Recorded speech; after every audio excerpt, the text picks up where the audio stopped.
So how do you run your virtual events? You know, as a lot of people know about me, I do a lot of these virtual events. Some of them are shorter, they're like 1 or 2 days. Some of them are up to 6, 10 days. And the question is, well, how do you do your tech setup when you're doing them? So I want to show you today. Actually, what I'm gonna do is show you a couple different setups because I use more than one. They're gonna go from super, super basic to extra.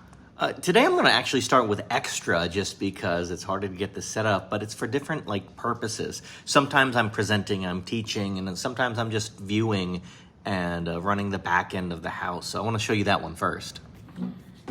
So if I don't have to be on camera and I'm just viewing, it looks kind of like this. So I got my laptop set up, but if I kind of zoom back here, we got this whole, sorry about that glare there, we got this whole command center going on where you can actually put the Zoom people on the screens and whatnot. You've got a main screen over here, and anyone can do this.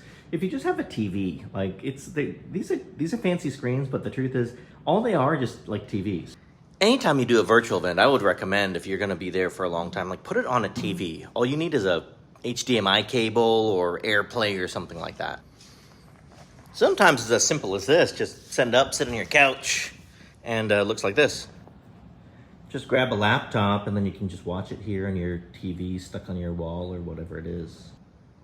When you're doing these virtual events, it's really, really tough to sit at a desk all day, especially if you go to some of these that are gonna be the longer ones that start early in the morning and late at night. So you wanna be able to have a couple different setups. Now, if I've got to meet with people or have a team meeting, then it might be a little bit different setup.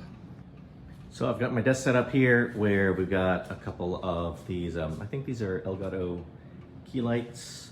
I've got a fancy mic. This is an MV6, a Shure MV6. I can't tell the difference between the MV7 and MV6. They're fine. I've just got a dual screen set up, although I do have over here, as you see on the wall, we still got the TV here. And then if I need an extra display thing, we got the iPad here. Here's where my phone would go if I weren't holding it. And yeah, I'd be sitting here. Now this is a stand-up desk too, so if I really wanted to, I could stand up and make it higher. And underneath I've got a yoga mat in case I need to step on it. So makes it a little bit easier to stand for a couple hours, a couple minutes. If you're doing a lot of virtual events, I actually really enjoy one of these Stream Decks, because then you can just program the buttons here. This thing connected? No, it's not connected right now, but you can actually do your lights and stuff like that. You can, whoa, there's a touch screen there. You can open links a lot easier. I love this one with the dials.